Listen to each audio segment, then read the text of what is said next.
The harsh truth about the GOAT debate. It's never gonna end, is it? LeBron's reign over the NBA. Yeah. I've just come to the conclusion that LeBron has hacked into the Matrix and has transcended aging. LeBron is in his 19th NBA season and is somehow still one of the best players on the planet. This isn't supposed to happen. 99% of NBA players peak in their mid to late 20s and then slowly regress as they age, eventually becoming a liability to their team and inevitably sailing off into the sunset, washed up and content with their achievements. But not LeBron. The man is fighting his age like he's got a grudge on time itself. And the more he piles up on these mind-bending feats, the more we must ask ourselves the question. And I really hate to do this, but is LeBron the greatest basketball player of all No. time? And if he isn't, what would he need to do to truly, once and for all, be the GOAT?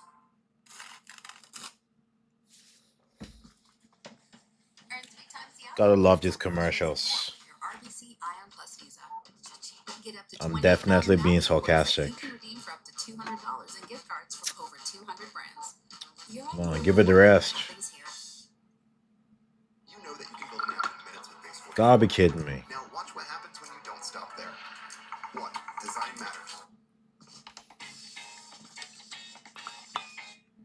About 5 years ago, I uploaded my first basketball-related video onto this channel. The title of that video is LeBron the GOAT. You can still watch this video today, but since it's an absolute dog water of a production, I highly recommend you steer clear of it. To summarize the video, I gave 10 reasons why LeBron would retire as the GOAT. Fast forward 5 years and thousands of hours of watching games, collecting data, and gathering context in this sport that we love. I've since changed my ways and realized Michael Jordan is the greatest basketball player of all time. But my original assessment from 5 years ago hasn't completely changed, because I never said LeBron was the GOAT at the time. I just gave 10 reasons why LeBron would retire as the GOAT. But ever since I dropped that video, I've pretty much avoided the GOAT conversation altogether. I've put a spin on the idea of the I wonder why. And that was just in 2022. greatest players in certain aspects of the game. I've talked about the greatest scorers. I've ranked players using purely numbers, but I've never really broken down who the greatest player is, in my opinion, because I just feel like the topic is a bit redundant. And it already gives you a daily update on the GOAT debate anyways, so no need for me to do it. But I think it's time we actually discuss this, because what LeBron is doing at this point in his career is just absurd. At the moment, there are pretty much 3 different camps on the whole GOAT debate. People who think Michael Jordan is the GOAT, people who think LeBron is the GOAT, and people who are wrong. You cannot tell me 20% of basketball players think LeBron's the GOAT. No way.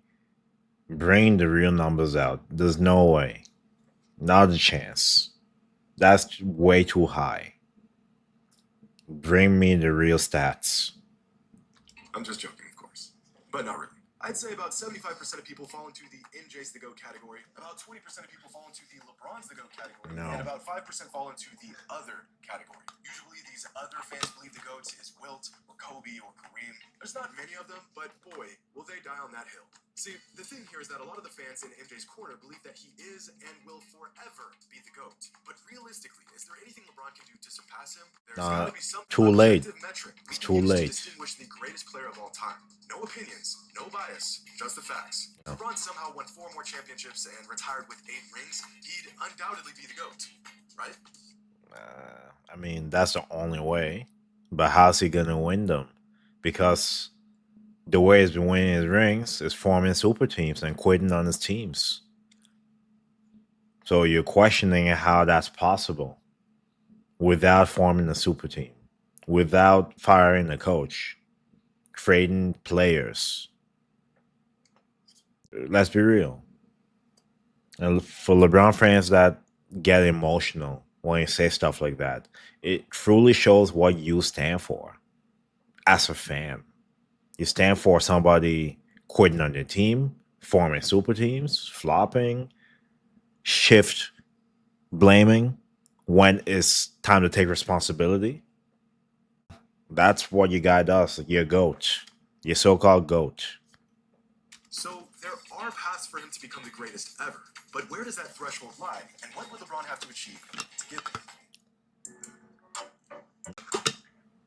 First, let's just take a look at the basic numbers. Between Michael and LeBron has more career points, rebounds, assists, blocks, more triple doubles, higher field goal percentage, and a higher three-point percentage. And Michael has more steals and a higher free throw percentage. But this whole argument, the career totals argument, is only demonstrating LeBron's longevity and sustained excellence. Exactly. These numbers don't prove that LeBron's a better scorer, or rebounder, or defender, or shooter than Jordan. They just prove that LeBron's been good at these things for a very long time. It proves that it doesn't age. It proves that he has longevity stats, accumulated stats. That's what it proves. It doesn't prove he's a better player, right? We'll give LeBron that. He's the longevity king. But other than that, that's it.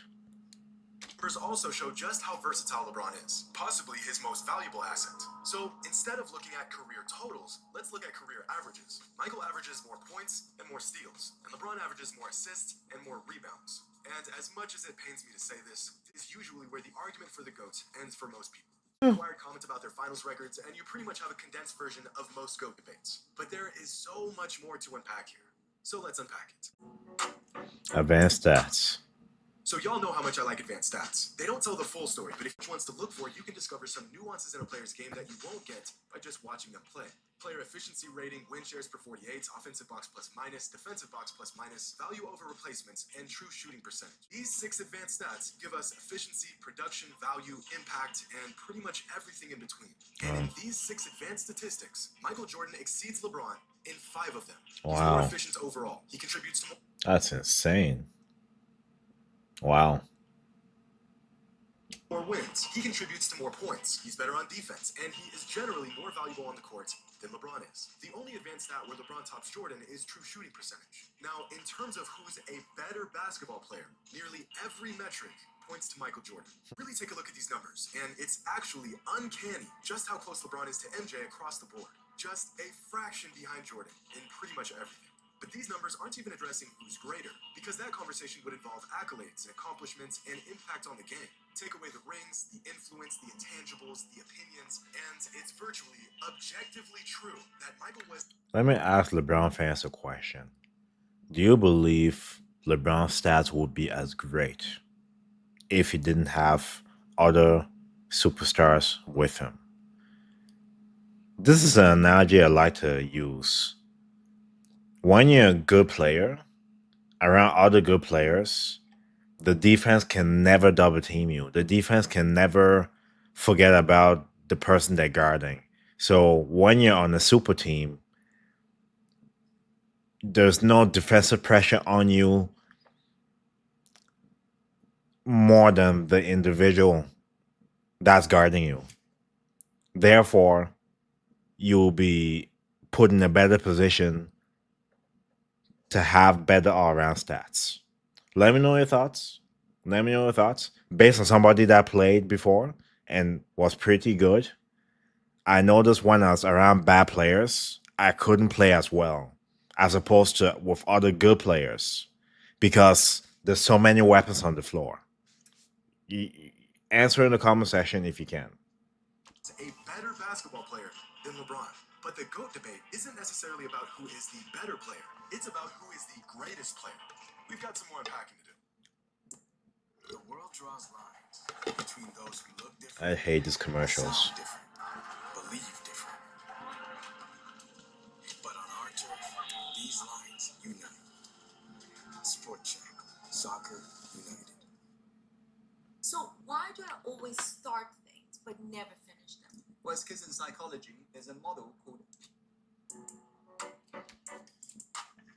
It's an interesting video, though. We cannot have a thorough GOAT debate without discussing the accomplishments of each player. Numbers are cool and they have their purpose, but numbers alone aren't indicative of greatness. They're just a vehicle to greatness. This is why, despite James Harden spending half a decade piling up some of the greatest scoring numbers in NBA history, most people don't consider him greater than some players with far lesser offensive numbers. Yep. The numbers complement the accolades, not the other way around. This is also why I consider Wilt Chamberlain to have been a better basketball player than Bill Russell, but Bill Russell was greater than Wilt. That's a great example, actually. That's a great example. That's a great example. achieved his greatness through his numbers, whereas Russell achieved his greatness by contributing to an unrelenting style of winning basketball. So let's take a look at the accomplishments of both Michael Jordan and LeBron James. Now, there are plenty of other awards a player can earn in the NBA, but these are the ones that really stand out on a player's resume. Championships, Finals MVPs, regular season MVPs, Defensive Player of the Year, All NBA selections, and All Defensive Team selections. And amongst these 6 categories, Jordan beats LeBron in 5 of them. And Michael accomplished all of this in just 15 seasons to LeBron's full 18 seasons. The only category where LeBron... And still counting. So I believe he will be on season 23 by the end of this summer. It was crazy. That's insane. That's insane. Outperformed Michael is in all NBA selections. And most will argue that, again, this is an accomplishment of longevity more than anything else, which at this point seems to be the overall theme in the GOAT debate. Up to this point in his career, the majority of fans will agree that LeBron has been a step below Jordan in terms of greatness. So now the race to become the GOAT has become a marathon, because eventually the sheer volume of LeBron's career numbers and achievements may become so overwhelming that we'll have no choice but to concede that he is in fact the greatest player of... No. The longer it plays, the worse it is. Because with all the good things, the scoring records, the assists, the rebounds, the records is breaking, first player to everything, there's also a negative side to it. He has the most turnovers, the most missed shots, the most playoff losses, the most finals losses, the most help, the most opportunities. With all that positive he's talking about, there's also the negatives. But will people be willing to talk about it too? Or will they sweep it under the rug? All time, which brings us to a real dilemma in this age-old debate. The flame that burns twice as bright burns half as long. A great quote by the ancient Chinese philosopher Lao Tzu regarding the idea of excellence and the sustainability of it. Almost as if you can have longevity or be exceptional. But you can't have both. Now, in the world of basketball, excuse me. in general, usually being exceptional translates to longevity and vice versa. Michael Jordan was excellent for 13 seasons in the NBA. His flame was violently bright, and it burned for quite some time. But what if there was a flame that burned about 95% as bright and lasted much longer?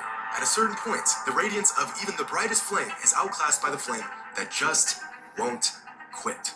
Of course, LeBron isn't a flame. He's a 6'9", 250-pound freak of nature in basketball shoes, but his light shines about 95% as bright as Michael Jordan's did, and it's lasting a whole lot longer. When does the longevity of LeBron's brilliance simply outmatch the slightly greater, but much shorter brilliance of Michael? Because as we've discussed, Mike trumps LeBron in pretty much every single metric other than longevity and production. So the real question here is, how much longer will LeBron have to be excellent before the majority... I feel like people underrate Jordan's time with the Wizards. They really do. People don't do enough research on how rare, in terms of how good he played on the Wizards, was. People underrate that. Because that era of scoring is different than this era. Teams average under 100 points when teams now average over 115. Different types of basketball. Players now get to benefit so much with stats. Everything is inflated. Everything. Everybody agrees that he is greater than Michael was. The man is in his 19th NBA season, and he's leading the NBA in scoring. He's still a top 5 player in the league, and his bag is getting deeper and deeper with every season. Here's a chart of LeBron's total points, assists, and rebound averages throughout each season of his career. Each point on the graph represents the total average of points, assists, and rebounds for every season of his career. So, for example, this season LeBron is putting up 8, 6, and 30 a game, so his total for the season is 44. Now, in the NBA, anything above a total of 40 is exceptional. LeBron's total production has exceeded 40 in 17 different seasons. Now, here's Michael's total average points, assists, and rebounds for every season of his career. This is by far... But the thing about this, though, is it depends on the coach. If you're playing with Phil Jackson running the triangle offense, you will not be a ball-dominant player. You'll be running the offense, the system. There will be no players holding the ball for long periods of time. They won't have the opportunity to pad their stats like that. When Jordan played point guard for a short stretch, he averaged a triple-double. So it depends on the coach. It depends on what flexibility the coach gives you as a player. That is what gives you the ability to get the stats. It's not always because you're just a better player. James Harden averaged triple doubles. Russell Westbrook did as well. Jokic now. Luka Doncic. Just because you average a triple double doesn't mean it's effective. Some of the biggest losers in basketball average triple doubles. The only exception was LeBron because he has super teams. That's really it. Are the greatest arguments in favor of LeBron in the GOAT debate. The man has simply sustained excellence for longer than Mike did. And although the numbers are just a vehicle to greatness, there has got to be a point where the numbers are just too glaring to ignore. LeBron's numbers are getting to that point. But some fans will argue that there were other players that were still really good this late in their career. You mean like Kareem, or Kobe, or Karl Malone? They weren't even close. LeBron's already the only player to be a part of the 30K, 10K club. Aside from a freak injury, he'll undoubtedly break Kareem's scoring record. He'll probably play the most seasons in an NBA career. He already has the record for most All-NBA selections, and he's still adding to what is probably the longest career highlight reel with moments like this. If LeBron is still doing this in a couple years, while still putting up All-NBA numbers, I really think it's going to be difficult to say that he's not the greatest player ever. Guys, what does the greatest player ever mean? Accumulated stats? Because that is what is coming down to, based on what you're saying here. I thought you play to win. You play to dominate. You play to be ahead of your competition, not accumulate a bunch of stats. Come on. Like, what are we talking about? Players now value accumulated stats, getting paid more, flopping, load management, super teams. Like, what are we talking about? Nobody cares about winning anymore and dominating that way. Do what you need to do and retire. People want to play forever now to break every record. Why? It's sad. The values of the game is changing before our eyes. Changing. It's all about stats now.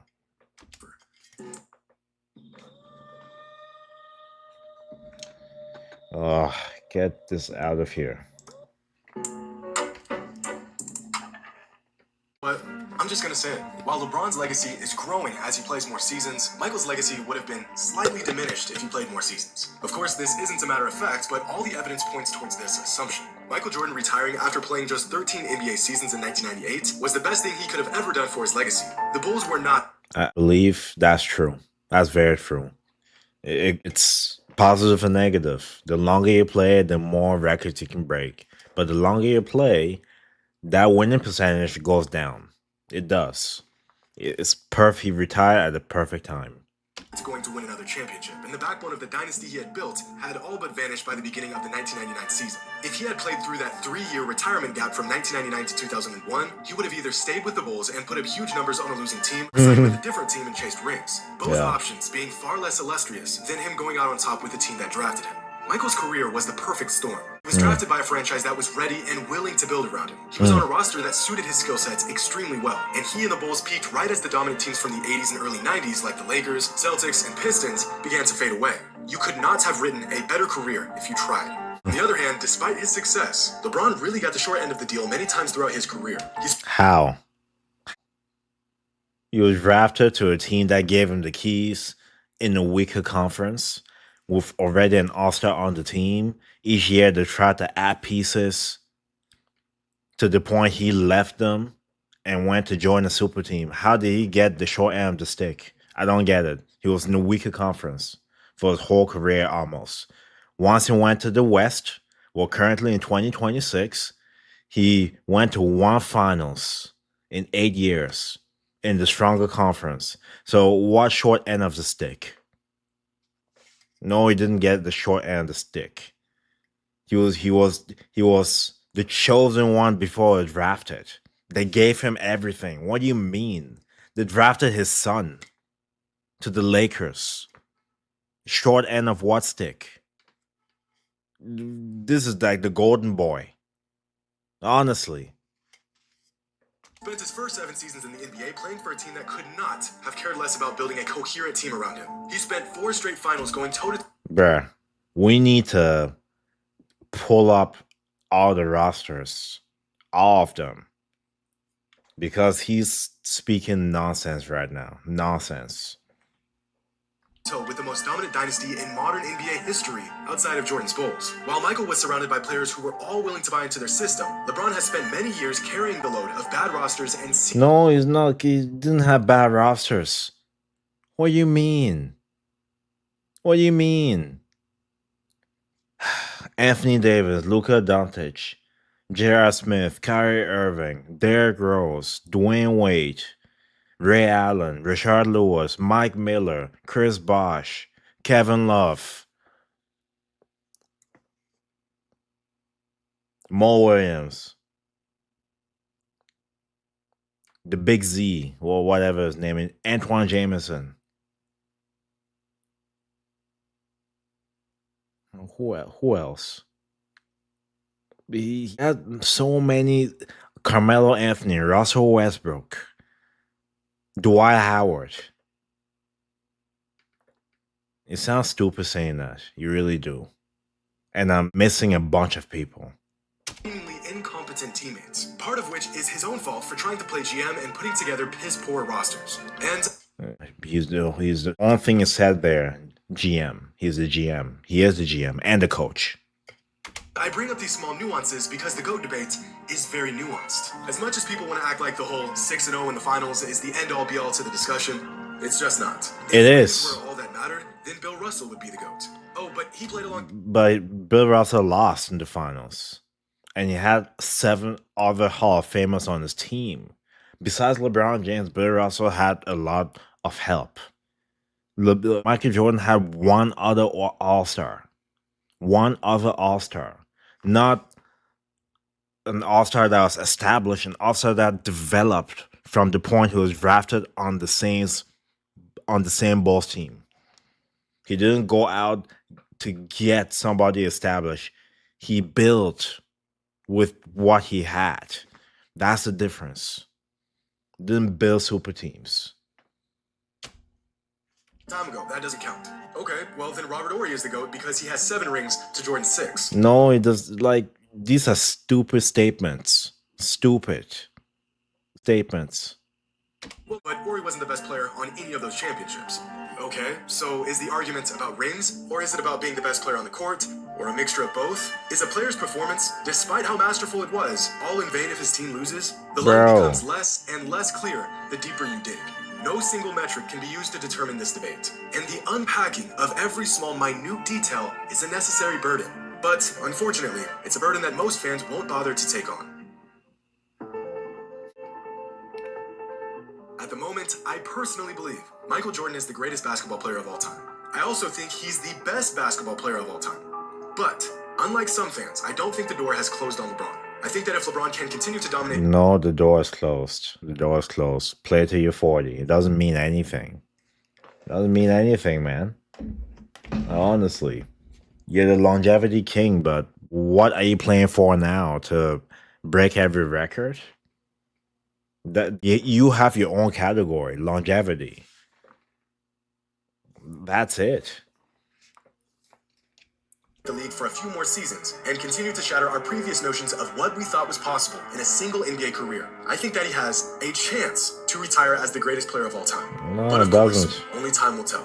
Unfortunately for LeBron, time seems to perpetually be on his side.